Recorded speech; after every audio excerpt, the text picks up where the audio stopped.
Hello, this is YLAM, and right here in front of us is the Alien 6 that we built with the Powercube in there. We actually finished the build a few days ago, and we were just out there tuning it, and guess what? We crashed it. In fact, the reason why we crashed it was I usually let people fly the quads. I don't really have an issue with that, and we were tuning it, and I wanted somebody's opinion on how it was flying. The stock tune right out of the box wasn't really all that bad. It was actually pretty good, but it was it still had some I don't know, some jerkiness to it that we wanted to get out of there. So we were out there just flying literally maybe like an hour and a half ago, and we were doing some full throttle runs, mostly because he wanted to. And what happened was, this propeller right here exploded, as in the whole prop just came right off, and we were fairly high up in the sky,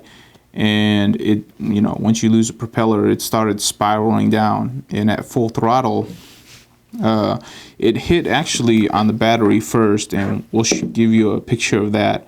We have a picture of the battery pit, which was pretty amazing. This battery is actually still really well put together, and we don't think we have any problems with it. It'll probably continue to function perfectly. But when it came down upside down, landed on the battery, and the battery got ejected. And then what it looks like is that this arm right here got caught, and when it got caught, it was it just rained pretty recently, so the ground was soft. That was good for the impact. But when the ground's this soft, it's also a little bit grabby, and you know, things stick. You can tell right there. And what happened was it grabbed this side, and it just splintered the entire arm right on down. So basically, on our first 6S lipo battery for today, we've already flown these packs maybe 2 times already. So there's we probably went through like six charges before today on the 4S, just for general tuning, LOS, line of sight flying. And this was the first day we were actually outside, and yeah, we got a little frisky with it, and it basically splintered this arm all the way down. So we're actually going to go repair this, and then we're going to power it up, see if it's still running. But and if it is, that would be a thumbs up for the Powercube, and also for the frame. This was the only damage that occurred. Now, you know, the splinter, I mean, you know, breakages happen, but at the speeds that we were going, I think really for any type of 6S setup, you can probably, even on 4mm arms like this, you can just expect breakages like this. Just flying this thing at full throttle, just seeing it, it's scary dangerous. We didn't get video of it. We tried, and it was just a blurry mess, and you really couldn't see anything. So we don't have any video to share. We're gonna have to do something about that. But we're also gonna have to get our hands on a radar gun and really clock this, because it had to be going, well, it was just going real fast. I'm not gonna guess. I'd rather just have a radar gun and just show you what it was. But broke the arm, broke the antenna right off.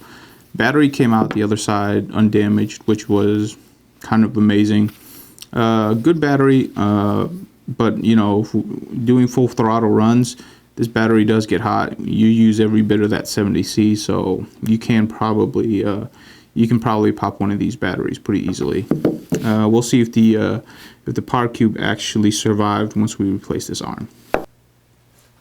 So if you're a fan of the Alien, I'm sure you already know that it's fairly easy to replace an arm.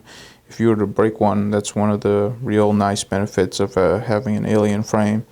All you have to do is remove 3 bolts, which I have here. For our particular one, there are actually 3 completely separate bolts, but they're fairly easy to remove. I was just looking at them. It doesn't look like any of them are bent, so we can reuse all of them. 2 of these are actually steel. This is the only aluminum one, which is the purple one, but it was on the innermost one, and it doesn't look like anything bad's happened to it. It looks like overall the Powercube is still staying in place, even though I removed one of the sides that actually holds the Powercube in place, and there's only 2 that hold the Powercube in place. The rest of it is just by some 3M tape and a little padding. So this is what the arm looks like when we took the motor off and took it off.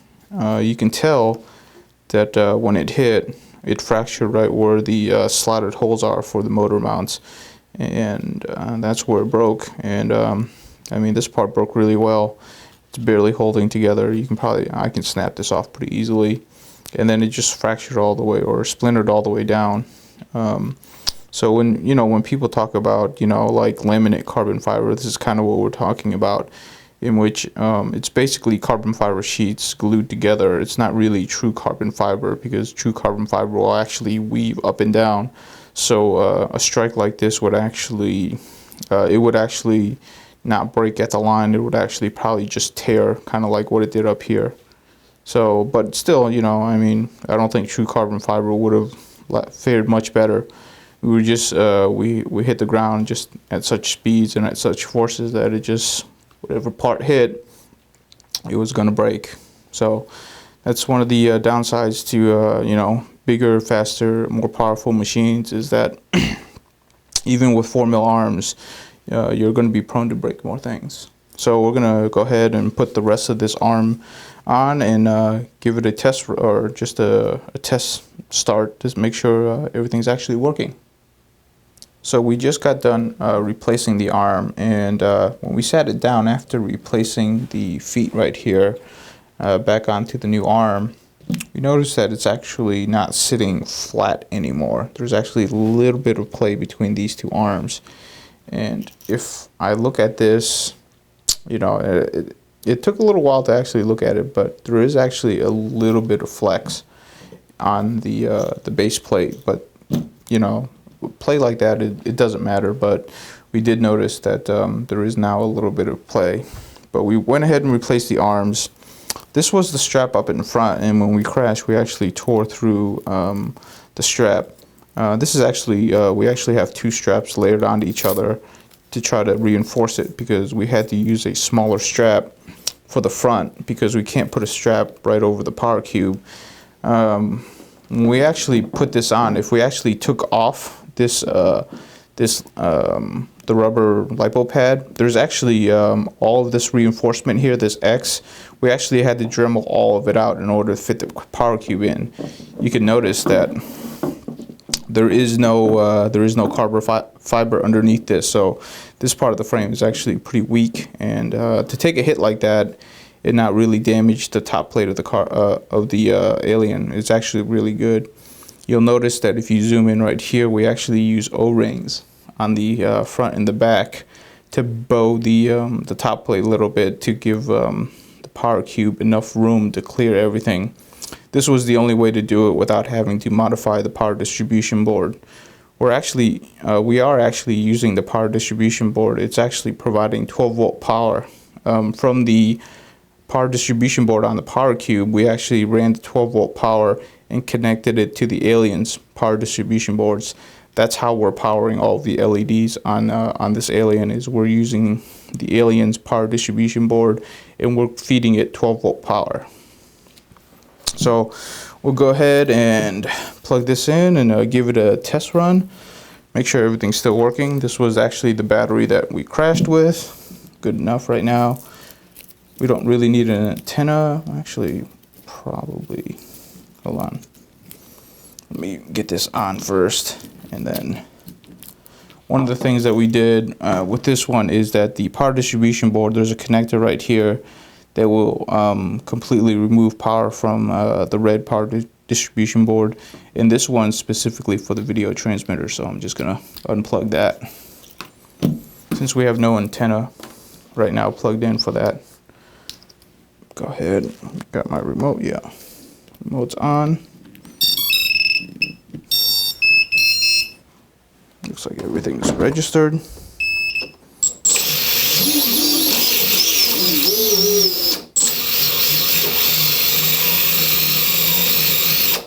Yep, looks like everything's working. So even after a big crash like that, all the LEDs are working. Everything looks fine. So this thing is probably ready to go out again. We won't fly this again because I actually use Loctite on all of my screws. So want to give it a few hours for that Loctite to actually dry. But after a crash like that, everything looks good. So we're actually done with this vlog, but one word of caution that I kind of want to put at the back of this video is that the reason why we actually put this quad together, there were several reasons. One of them is to test the Powercube to see if it's actually legit, because it was really easy to build this thing with the Powercube, because once you put it on, you don't really have to mess with the SEs. All you have to do is put on a camera, the receiver for your remote, and the VTX, and you can get that done fairly quickly. So it was a very simplistic build, pretty clean build overall. We added some extra wiring just for LEDs and stuff like that. But other than to just test the product and to see it if it can actually run, we actually were really interested in seeing what 6S looks like, and whether or not it's going to be viable for leagues like ours, in which we're running it locally or regionally. And I can tell you that, you know, just watching it run, having experienced it behind the sticks, 6S is probably something that we would never run as a league. It's approaching the point where it's, I think, just from a league and risk perspective, is just a little too dangerous. It's getting to speeds where it's almost impossible to dodge one of these things if something were to go wrong.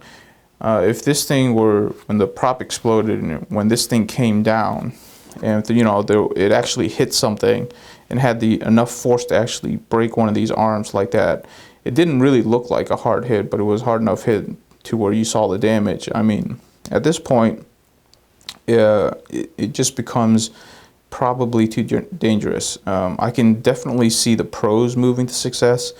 They're probably going to move to 6S sometimes within the next year or so, because there just needs to be a gap between the, you know, the amateurs, the people aspiring to be pros, and then the actual pros. So I can definitely see, you know, 6S being something competitive pretty soon. But I just think that in terms of what we're trying to run as a league, even if we're trying to run it as a professional league, there's just too much power. I don't think there's enough safety measures around it to do this. The only way we would actually run this 6S, that is if we actually own the arena that we're flying in, and we have enough safety measures in place to actually fly this, and to actually reasonably be safe flying these things. Because you know, we don't have video to show you, but it was fast. And you know, you got to be careful with this. This is definitely not a setup for people that are just starting out in you know, flying these things. Definitely stick with the 3S, move up to 4S, and then, you know, once you're confident, go ahead and move up to 6S if you so desire. But you can tell that the technology is allowing us to build these 6S machines fairly easily and reasonably at this point. That's all I got to say. Thank you for watching the video. If you have any questions, please leave in the comments below. Thank you for watching.